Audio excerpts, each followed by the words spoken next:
Love reading number 20. 19, 20. Okay. The card said here, you feel na parang sinukuan.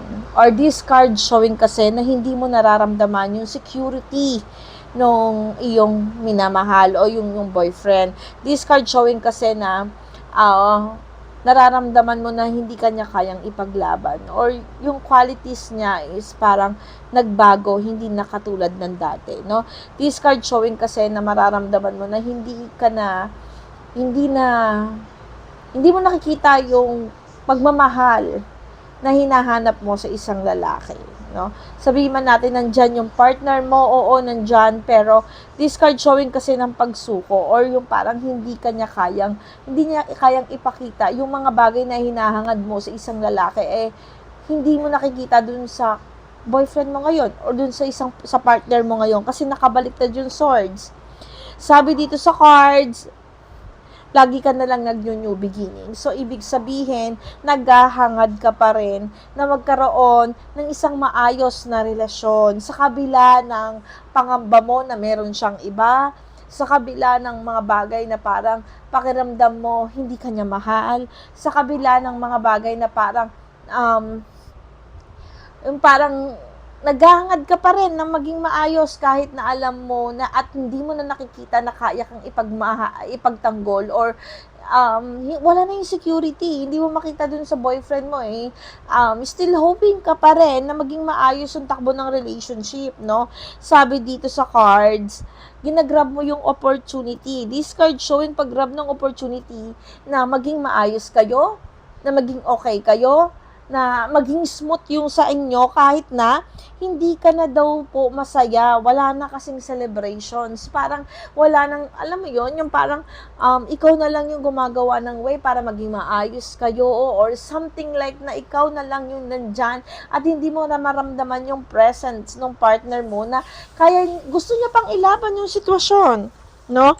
Ito yung masakit na katotohanan dito sa reading na to, no? Sorry ma'am, pero ito yung nakikita ko sa cards. You are not happy now kasi hindi mo nakikita yung effort o wala nang pagkilos at paggalaw yung partner mo na ipakita sa'yo yung pagmamahal na hinahanap mo.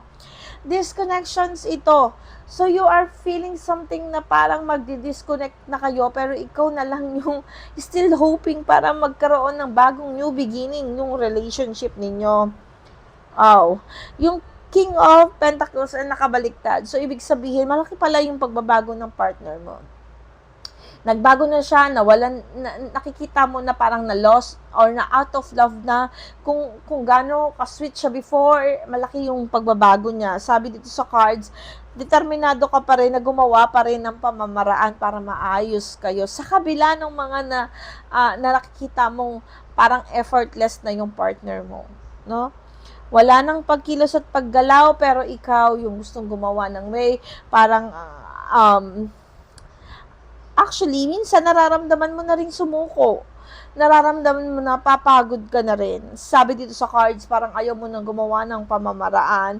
Kaya lang may mga bagay kang pinanghihinayangan. This card showing kasi na nanghihinayang ka sa mawawala or talagang mahalaga siya sa'yo. No? Ayaw mo siyang mawala sa'yo kahit na hindi mo na nararamdaman yung effort niya, hindi mo nararamdaman yung pagmamahal niya sa'yo.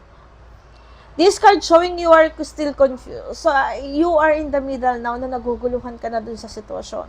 Kung tama pa ba, na ilalaban ko pa ba to, o kung okay pa ba, na ipagpapatuloy ko tong relationship na to, kahit na ganito na yung nararamdaman ko.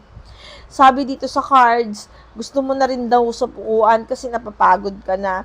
Then, nakikita ko dito sa cards, may revelasyon na nakikita ko dito sa cards kasi mahalaga sa itong lalaking to Siya yung bumubuo ng world mo ng mundo mo Sa ngayon, sa kanya to umiikot yung mundo mo. Ito yung pinakamasakit na part dito, no? Nakikita ko dito na hindi mo kayang lumayo or iwasan or umiwas sa kanya kahit na nararamdaman mo na sinusukuan ka na niya or malayo na siya sa katulad sa dati. Hindi na siya yung unang nakilala mong masaya or something like naramdaman mo yung pagmamahal sa kanya. Nag-switch kasi siya, parang ganon. This card showing na inilalaban po pa rin daw at you feel na magagawan pa rin ng pamamaraan, success pa rin yung gusto mong makamit dito sa relationship na to. This card showing kasi, ma'am, na ito pa rin eh. Knight of Cups kasi ito, ibig sabihin, champion pa rin, or kahit ano man yung nangyayari sa ngayon, ayaw mo pa rin siyang sukuan. Kahit na hindi mo na nakikita yung effort niya, yung pagmamahal niya sa'yo. Medyo masakit yung reading ko ngayon, pero this card, ito yung sinasabi ng iyong general, ng iyong love life sa ngayon, yung emotions mo. Ito po yung energy ng cards na nakuha sa'yo.